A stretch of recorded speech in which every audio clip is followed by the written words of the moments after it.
Good afternoon, friends. I am Dr. Amarjit Kaur. I am Professor of Accounting. I am a certified management accountant. I work with a very reputed university, NCR, in the Department of Management. So today I am going to discuss about Cash Book. Cash Book is a very important book under subsidiary books.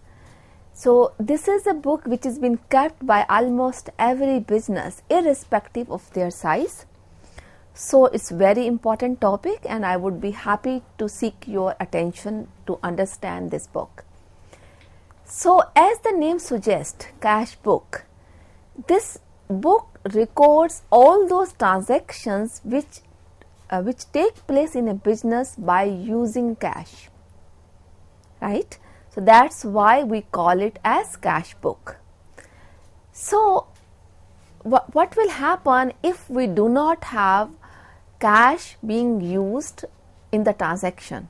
If I use a check or if I buy or sell on credit, then what will happen? Where will that transaction go in? So before I discuss details about Cash Book, so I would like to clarify that in case we buy anything on credit or if we sell anything on credit, then those transactions will go to separate books, separate special books meant for that.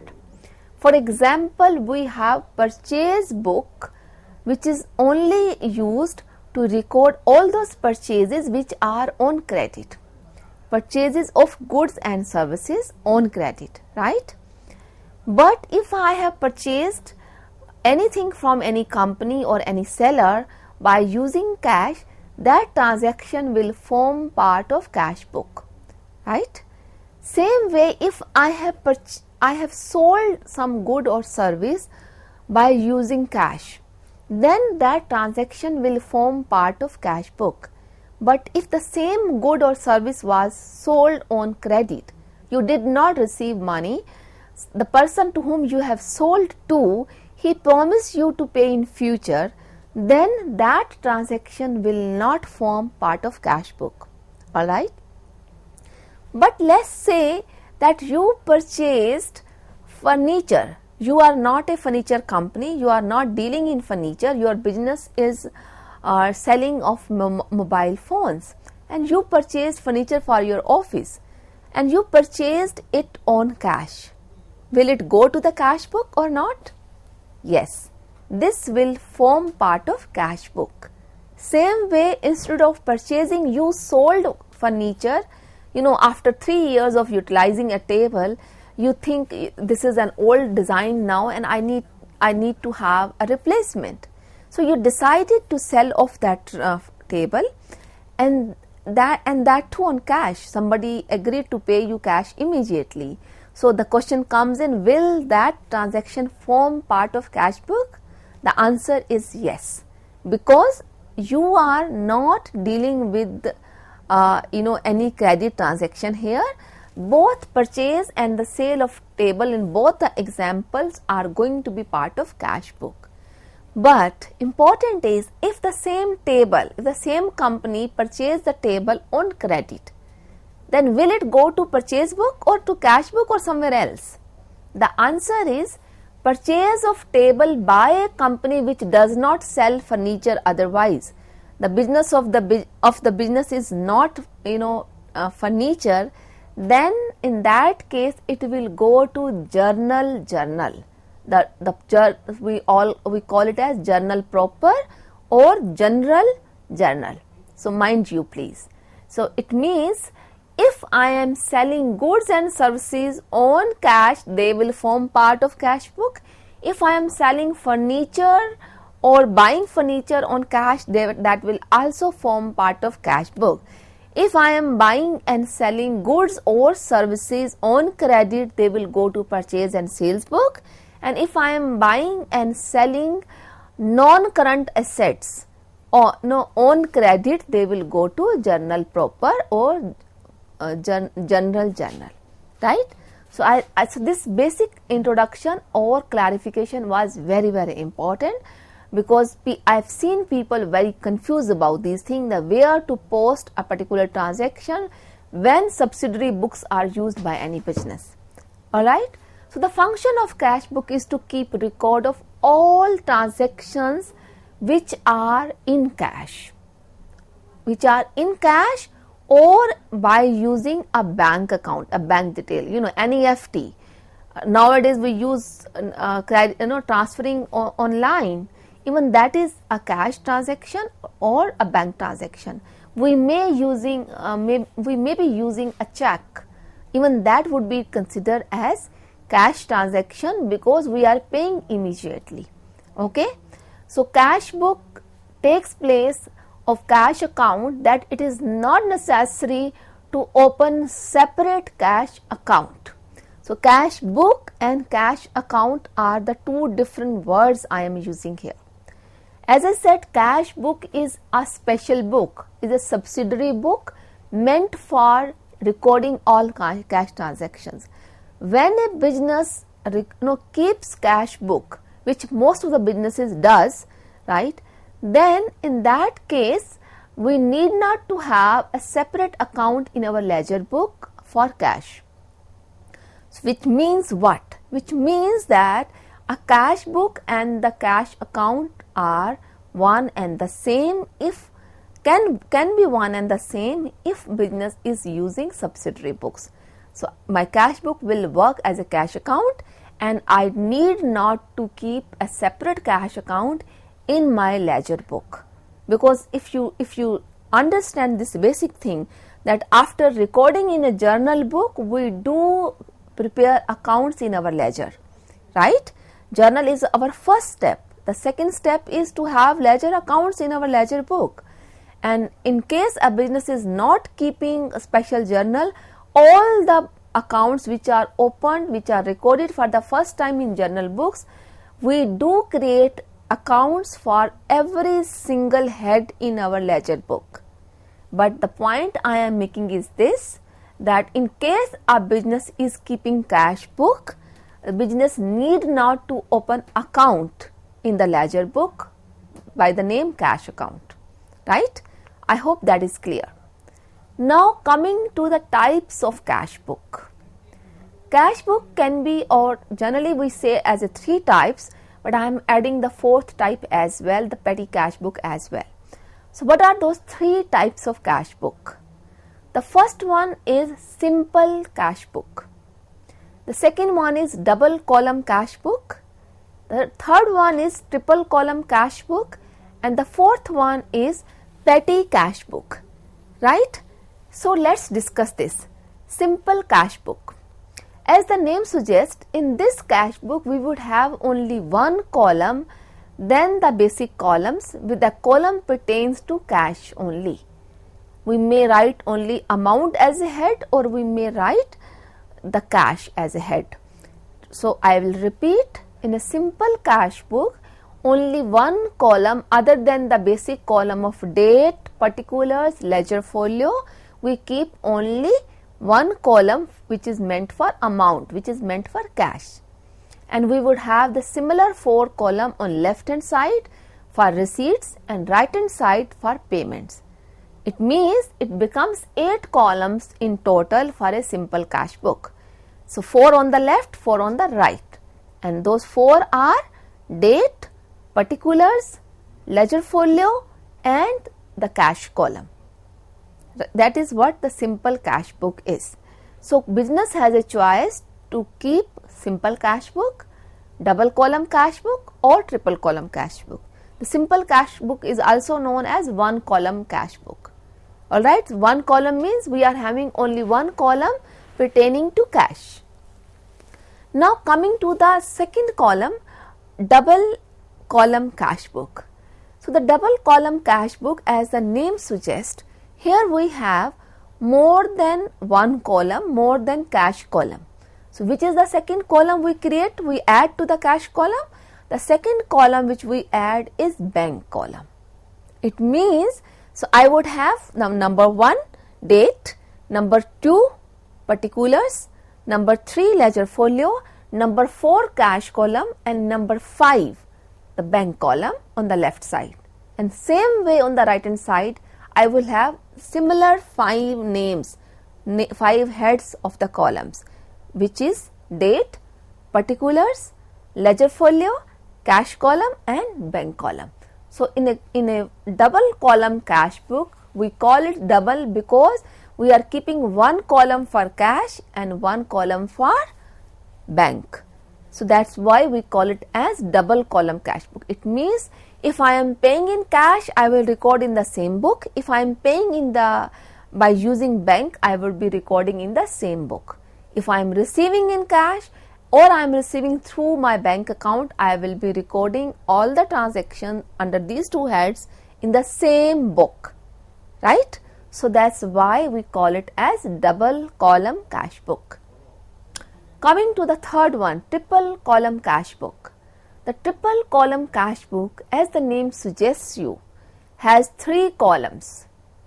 So the first 2 columns remain the same, the cash and the bank column as we discussed right away, they remains the same. The third column which we do add here is for discount, right? So it means in a triple column cash book, I would have 12 columns in total, 6 on the left and 6 on the right side, 6 for receipts and 6 for payments.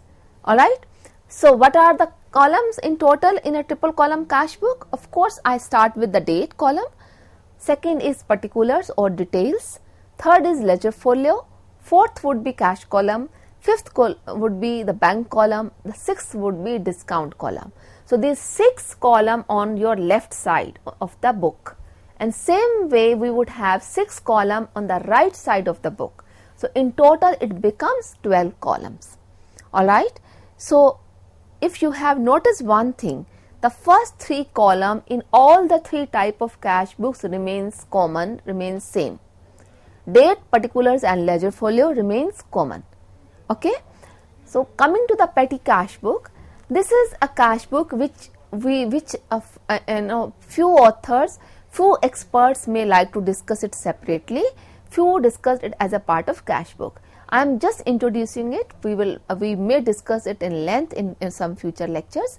So petty cash book is basically a book where we record all those transactions carried in cash, especially the expenses carried in cash, but which are of petty nature, which are of small nature, right, which happen on day-to-day basis. And if the chief accountant, the main accountant records them, it becomes very lengthy, tedious job for him, right? To save that labor, to save that time, a separate petty cash book is being kept, generally at departmental level, generally at division levels, and here imprest has been issued, some cash has been issued by the chief accountant to the particular department, and they do record those expenses pertaining to that department or their office, right? So these are the types of cash book. Now this is the summary in front of you. So whatever we discussed, that single cash book, single columnar cash book is also known by as single column or single columnar cash book. Only cash column, double column or double columnar cash book, cash and bank column, triple column or triple columnar cash book, cash, bank and discount column. So this is the summary so far we had the discussion about. Now I am going to discuss in detail the triple column cash book. So the triple column cash book, as we discussed, would have cash, bank and discount column together, right? So all the transactions which are carried in cash are carried in bank, using the bank account, and pertaining to discounts will form part of this book, triple column cash book, right? So coming to the format, as I discussed with you that the triple column cash book would have 12 columns in total. Okay, so have a look at this format. As we discussed, the triple column cash book would have 12 columns and they are in front of you on the screen. Date, particulars, ledger folio, then discount, then amount or cash, and then last is bank, right? You can write amount or you can write cash, both will do. So the practice is to use either of the two. Same way we have the similar 6 column on the right hand side. So in total we have 12 columns. So I will take up some example now to discuss this format as well as how to record those transactions in this format of a cash book. Okay, so please note down this format and please be with me for the future discussion on cash book formation and how to prepare a triple column cash book. So now I am going to take a one example of triple column cash book. We will discuss one by one all the transaction. So this is a case where a business is starting a business in January month. On 1st of January, the businessman has started this business by investing 9,000 rupees in the business. So what is happening?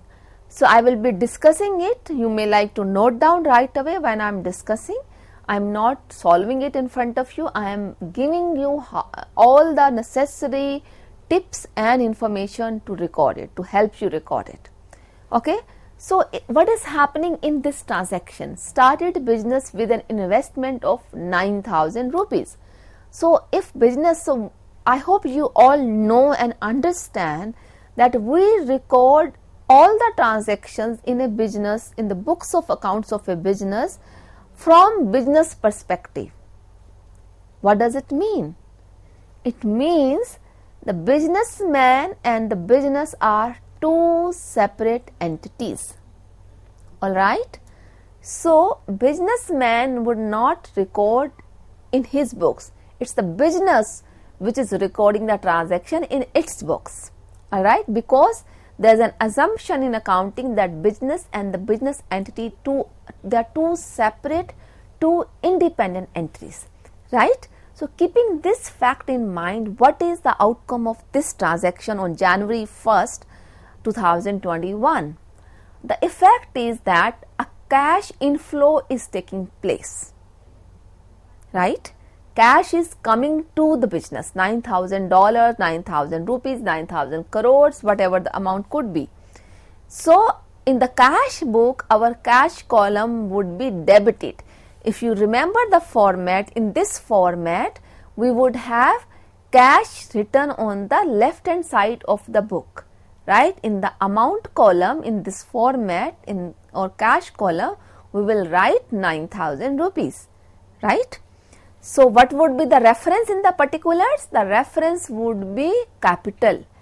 The name if given is, so I have not taken the name purposefully. So if it is X business, we will write X capital. If it is Y's business, we will write Y's capital. A's business, we will write A's capital, right?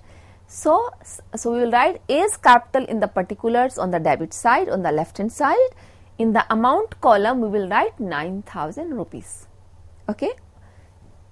Coming to second transaction on July 2nd, so deposited with bank in India rupees 7,000. So you have deposited as a business, you have deposited in the bank account, which is within the India, which is within the country, 7,000 rupees. Now what is happening? Your cash is going down, right, and your bank balance is going up. All right.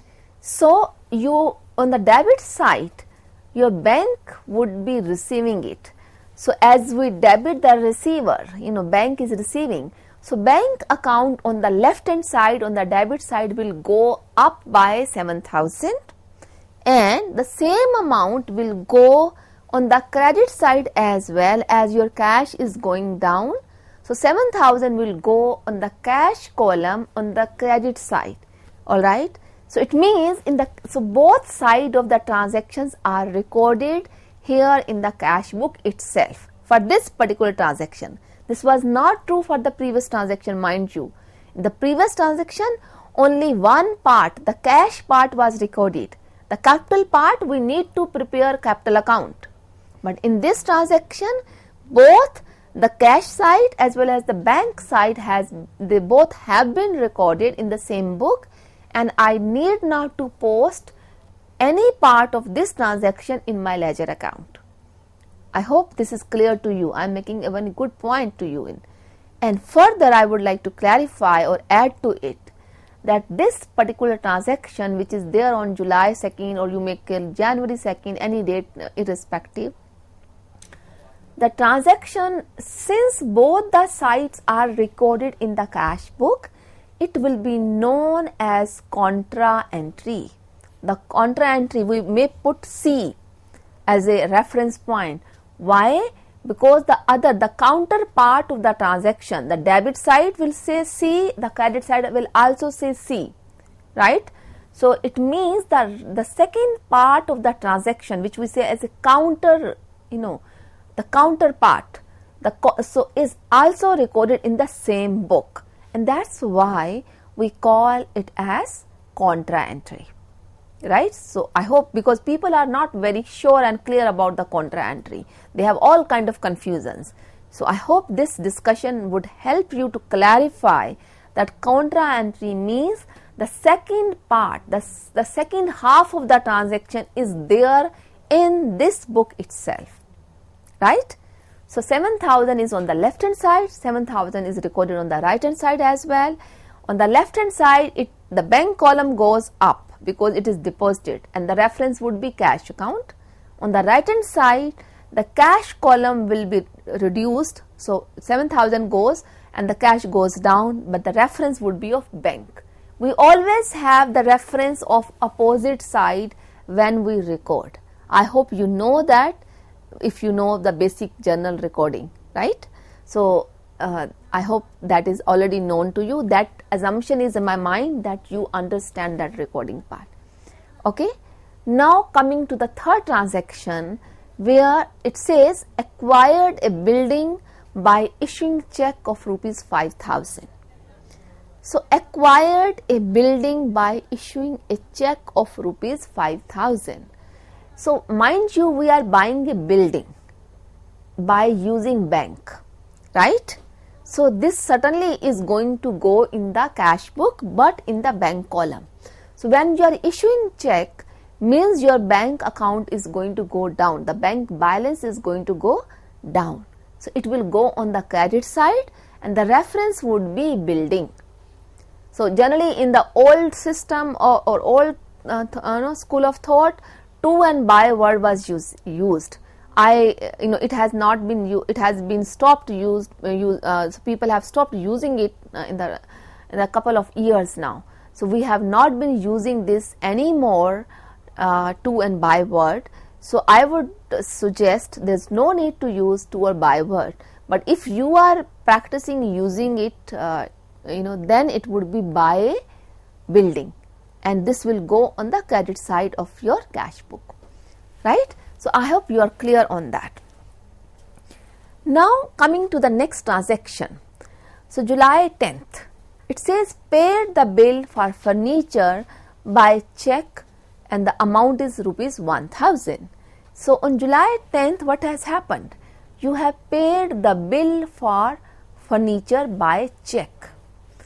So it means your bank account is going to go down, and you are paying it. So it will go on the credit side in the bank column, amount will be 1,000 and the reference point would be furniture, right? So again, if you are using word by or to, you can. So I generally don't use it anymore from the couple of years now. It's more than a decade probably that we stopped using to or by word. Coming to the next transaction, it says purchased merchandise worth rupees 800 by check. Now the first question which should come to your mind if you are reading a transaction, does it form part of the cash book or not, right? Because it's not necessary, it's not mandatory that all the transactions given to you in a problem are or should be recorded in the cash book, right? As I discussed in the beginning itself, there would be many transactions which may not form part of cash book, right? But this particular transaction, as we are purchasing merchandise, as we are purchasing inventory worth rupees 800 by check, it means I am paying by bank. My bank account will go down, right? So issuing bank check is going to be on the credit side, and we will write either purchases or inventory, and that will be in the particulars. Date will be there in the date column, and amount 800 would be there in the bank column, right. So, in the bank column, credit side of the cash book, because it is an account as well, otherwise journal do not have a debit or credit side, right. Since cash book is working as a cash account as well, I can take the liberty to say on the credit side. That is why I am using the credit side as well. Alright. Coming to the next transaction on July 18th, withdraw rupees 100 from the bank. Now, this is again another example of contra entry. Why? Because on the one side, your cash balance will go up, on the other side, your bank balance will go down, right. So, it means we will mark it as C in the book itself, and it will be denoted as C, which signifies contra, because the second part of the transaction is recorded in the book itself. What will happen? You are withdrawing cash. It means your cash balance will go up, your bank account balance will go down. It means 100 rupees will go on the debit side of your cash book, where the reference is of bank, right. On the debit side you are writing, it means your amount column or the cash column will go up, and on the credit side, since your bank column is going down, so it will go on the credit side and you will give the reference of cash. That is how we write or we complete this transaction. The last transaction as is there is sold merchandise for rupees 1200. Here you are selling machine, selling inventory, right. It does not say for cash, it says only sold. So, the question comes in, shall we be taking it as a cash transaction or not? You have to take a call, right. Since this seems to be a credit transaction, it should not form part of cash book. So, I have tried to cover contra entry, I have tried to cover basic entry with only cash column, only with bank column, and I have tried to cover one entry or one transaction where there is no need to record the transaction in the cash book. So, I hope this discussion would certainly help you to understand that what is cash book, what all types of cash books we have in practice, and how do we record the transaction in a cash book, especially a triple column cash book, and what is the format of a triple column cash book. So, with this I would like to conclude this session. Thank you very much for being with me. Thank you.